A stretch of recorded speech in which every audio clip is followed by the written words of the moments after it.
হঠাৎ করে রাতের বেলা যখন বাসা থেকে বেরোলাম, বাসা থেকে বেরোনোর পরে এখন দেখি উঠানে বিশাল এক সাপ।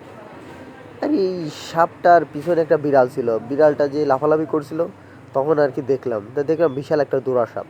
যদিও এই সাপে তেমন বিষ নেই বা এতে কামড়ালে কোনো ক্ষয়ক্ষতি হয় না, কিন্তু এটা কিন্তু একটা আতঙ্কের বিষয়। কারণ আমি আতঙ্কে ছিলাম, হঠাৎ করে আচমকা যখন বাসা থেকে বেরোলাম আর সাপটা সামনে পড়লো, মানে এটা তো একটা ভয় কাজ করে ভিতরে।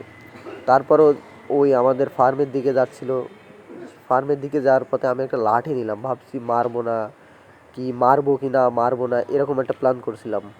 তারপরে বাসা থেকে আম্মু বললো যে না থাক, মারা লাগবে না, যাইতে দাও। পরবর্তীতে দেখলাম না, মুরগির ফার্মের ভিতর যেহেতু ঢুকেছে তখন ওর আঘাত করা লাগবে। পরবর্তীতে নেটের ভিতর ঢুকে গেল, নেটের ভিতর ঢুকে যাওয়ার কারণে কিন্তু ওকে আর সরাসরি আঘাত করতে পারলাম না। শালা পরবর্তীতে বর্ডার পার হয়ে গেল।